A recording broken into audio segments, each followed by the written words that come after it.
इस देश का एक दुर्भाग्य रहा है कि देशवासियों ने अपने आदर्शों की प्रशंसा तो की है, लेकिन अपने आदर्शों को पसंद नहीं किया।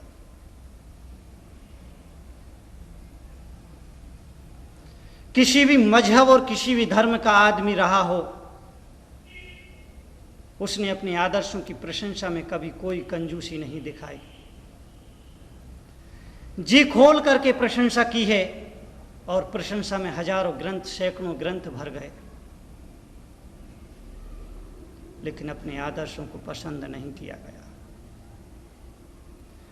हमारे समाज में, हमारे मुल्क में, हमारे देश में अगर जो चारित्रिक विसंगतियां हैं, चिंतन और विचार में, चर्या में जो विसंगतियां हैं, उसकी वजह जो मैं समझता हूं केवल यही है, आदर्शों की प्रशंसा हुई पर आदर्शों को पसंद ना किया गया।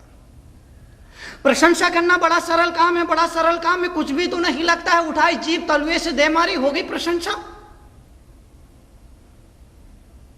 लेकिन पसंद करने का अर्थ होता है कि जो आदर्शों ने किया है वो तुम्हें करना है, जो उन्होंने जिया है वो तुम्हें जीना है, जो उन्होंने पाया है वो तुम्हें पाना है।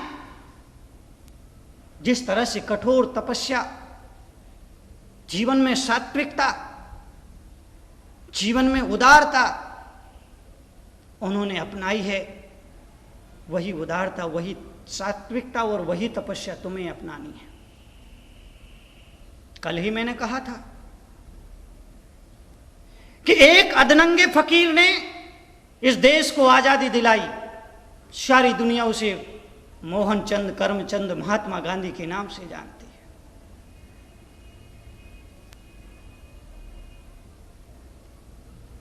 वो महात्मा गांधी जिसने जीवन में त्याग अपनाया, जिसने जीवन में संयम अपनाया, जिसने जीवन में मर्यादा अपनाई और एक धोती पहन करके देश की आजादी के लिए निकल पड़ा। लोग पूछते थे कि बापू आप अच्छे से कपड़े क्यों नहीं पहनते हैं, आप अच्छे से वस्त्र क्यों नहीं पहनते हैं, बहुत वस्त्र हैं, आप पूरे वस्त्र क्यों नहीं पहनते हैं, केवल एक धोती घुटने से ऊपर की। बापू कहा करते थे, मेरे देश में मेरे बहुत से वैसे भाई हैं जिनके पास तन ढकने के लिए, इज्जत बचाने के लिए कपड़े तक नहीं, फिर मैं पूरे कपड़े कैसे पहन सकता हूं। मैं अकेला इस देश में नहीं रहता हूं, मैं अकेला इस भारत में नहीं रहता हूं, मेरे इस भारत में रहने वाले लाखों नहीं करोड़ों मेरे भाई हैं, उन सब की भी मुझे चिंता करना है, उन सब की भी मुझे परवाह करना है। और यही वजह कि गांधी जी एक धोती घुटने से ऊपर की एक लंगोटी, उसे मैं लंगोटी कहता हूं। इस देश को आजादी मिली है तो वो त्याग पर मिली है, वो संयम पर मिली है, वो मर्यादा में रह करके मिली है, वो अहिंसा के बलबूते मिली है, वो सात्विकता के बलबूते मिली है। और इसका सर्वाधिक अगर श्रेय किसी को जाता है तो वो महात्मा गांधी को जाता है। लेकिन उस गांधी की मृत्यु के पश्चात गांधी के मानने वाले लोगों ने गांधी के साथ क्या किया। मेरे सामने 500 का नोट लाया गया, मैंने उस नोट को उलट पलट करके कई बार देखा, मुझे दोनों तरफ गांधी जी दिखाई दिए। तब मैंने कहा कि वाह गांधी, क्या चली तुम्हारे नाम की आंधी, और जीवन भर फिरे एक लंगोट में और आज बैठे हो 500 की नोट में।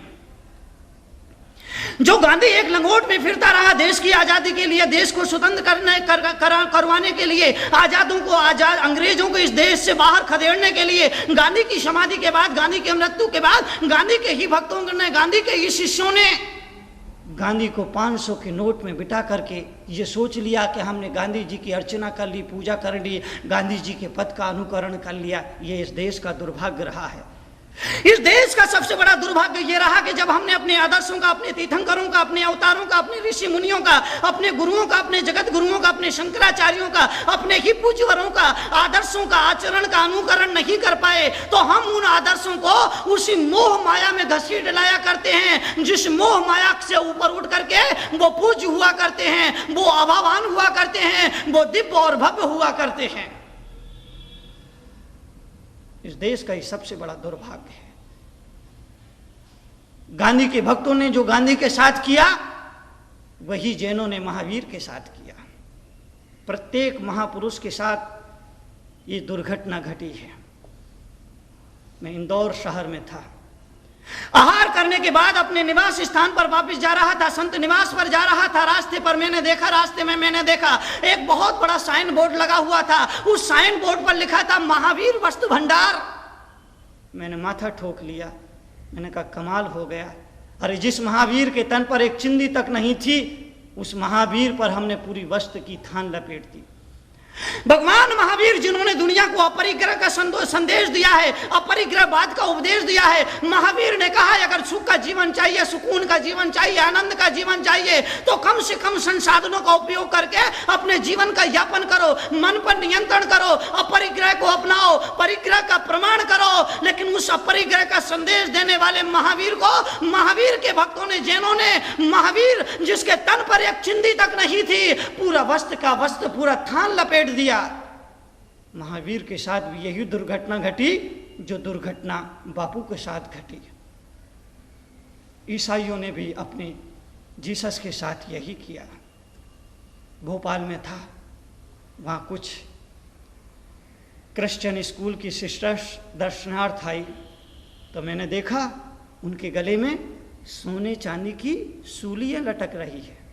मैंने कहा हद हो गई बेईमानी की, हद हो गई बेईमानी की। जब मैंने देखा कि उनके गले में सोने और चांदी की सूलियां लटक रही है, मैंने अपना माथा ठोका और मन ही मन विचार किया कि कमाल हो गया। मुझे विचार आया, मेरे मन में विचार आया कि गला सूली में लटकाने के लिए होता है या सूली गले में लटका कर घूमने के लिए होती है। महात्मा जीसस ने, जिन्हें सूली पर लटका दिया गया, और जब वो सूली पर लटकाए जा रहे थे तो उन्होंने भगवान से प्रार्थना की थी, ईश्वर से कहा था कि प्रभु हो सके तो इन्हें माफ कर देना, क्योंकि इन्हें नहीं पता कि ये क्या करने जा रहे हैं। इस मुल्क की परंपरा कहती है कि क्रोध से क्रोध शांत कभी नहीं होता है, बैर से बैर कभी शांत नहीं होता है, अग्नि से अग्नि कभी शांत नहीं होती है। अगर कहीं आग जल रही है, आग लपट के आपका आग की लपटें उठ रही है, तो अगर आग उसमें डालोगे तो आग और तेज हो जाएगी। अरे आग का उपचार है अगर, तो कोई एक ही उपचार है, और वो है पानी, वो है जल। अगर सामने वाला क्रोध में अंगार बनता है तो आपको जलधार बन जाना चाहिए। बस एक लड़ाई होते होते बच जाएगी, एक महाभारत थमते थमते रुक जाएगा। तो जीसस ने अपने गले को सूली